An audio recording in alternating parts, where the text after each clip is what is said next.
I have a lot of memories watching spooky stuff with my family, so I have a couple favorites listed down for you. Before I begin, I need to address that I've removed the obvious movies and shows here. No Beetlejuice, no Nightmare Before Christmas, no Halloween. You already know this is good. Like, I'm making this list for you to discover stuff instead of like reaffirming your opinions, okay? So like, a lot of these you probably haven't heard of. If you have heard of a few, good for you. Also, it's worth noting that items 10 through 2 are kind of just thrown together. It's not like number 8 is inherently worse than number 4. It is not a ranked list, except for number 1. So we're gonna climb through these together. This is all building up to number 1. Number 1 is better than all of them, okay? Also, some mild spoilers will be explored through some of these, so if you find a movie or show that looks kind of interesting, just skip the segment. All the timestamps are in the description, so you don't have to just stop watching completely. So slip on your ghost onesie and mix the candy corn with the popcorn, which is really good, by the way, because we're about to start digging in right now with number 10. My mom's friends lent us a DVD for the Frighteners, and we watched it, and it was probably the best part of that Halloween. For a movie to be so absurd, entertaining, and funny that it makes me laugh after being miserable for the whole day, I gotta give it props. I actually don't remember anything from it though, other than the fact that I enjoyed it when I was 14 years old. It has good audience ratings and bad critical reviews, so that's how you know it's a fun movie. I mean, Hook with Robin Williams had the exact same thing going on, and that movie was awesome. If you're ever immobile on a couch wallowing in your own pain and suffering, I would really recommend this one. Number 9!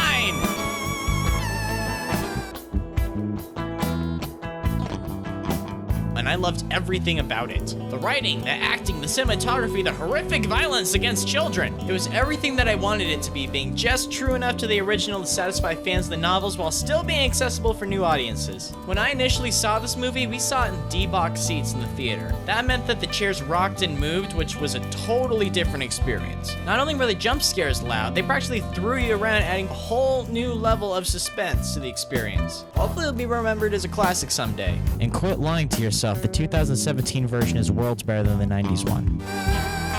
Number 8!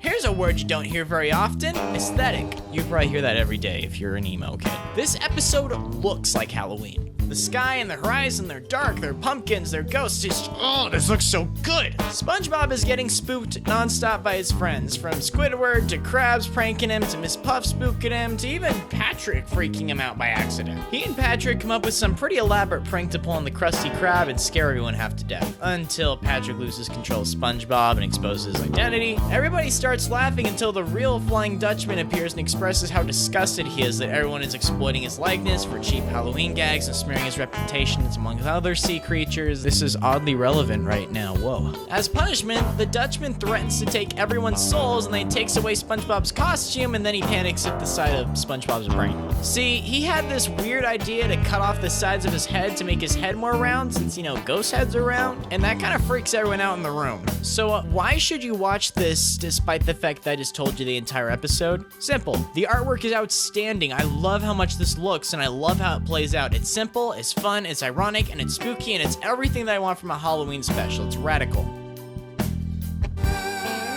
Number 7!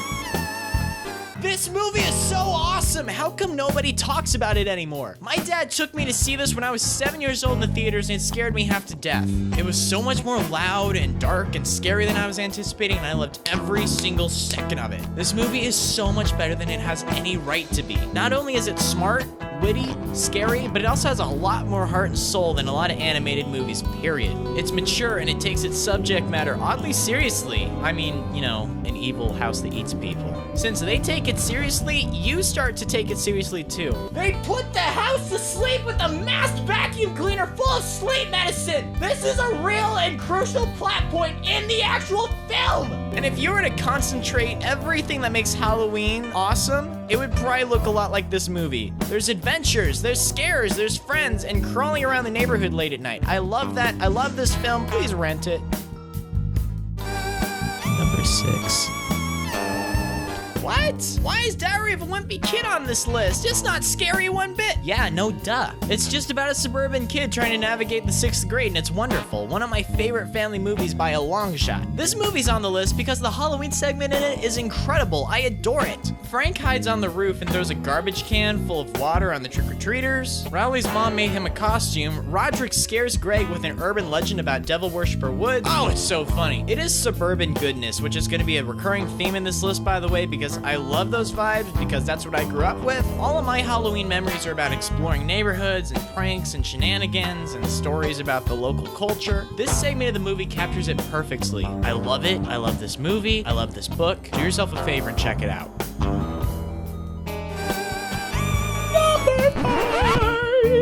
There's no way that's gonna make it in the final cut of the video. I love the Garfield TV specials. I love the Garfield and Friends series. This is not real Garfield, mind you. This is. Whenever I'm babysitting some kiddos, I bring over all of my Garfield DVDs, and I found myself laughing a lot harder than they do because these are still hilarious. They are worlds better than the comics. What's really cool about Garfield's Halloween Adventure is that it lives up to its name. It's divided into 3 segments. The first is about Garfield, the second is about Halloween shenanigans, and the final one feels like a legitimate adventure. Garfield's Halloween Adventure. Oh, I get it. Garfield wakes up on Halloween to discover that he can go trick-or-treating and score some candy. He throws together a pirate costume and takes on the neighborhood. When he decides to travel down the river and stop by some more houses, he and Odie lose their way and they end up being left behind on a cursed island. By the way, this old guy was like the scariest thing ever as a kid.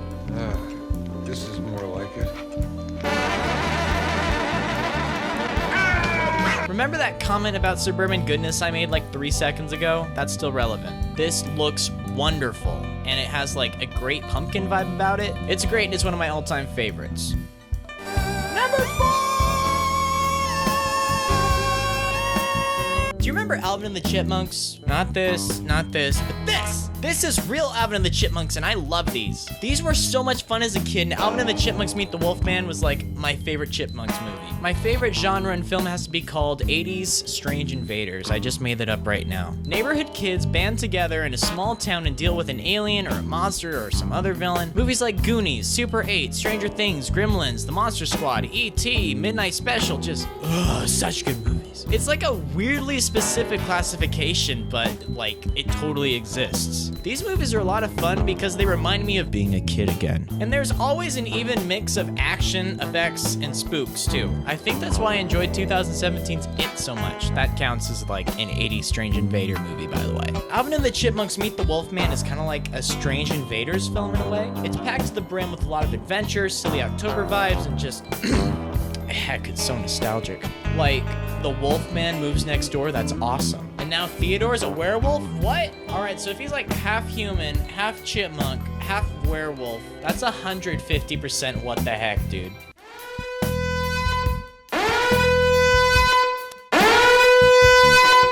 Number 3.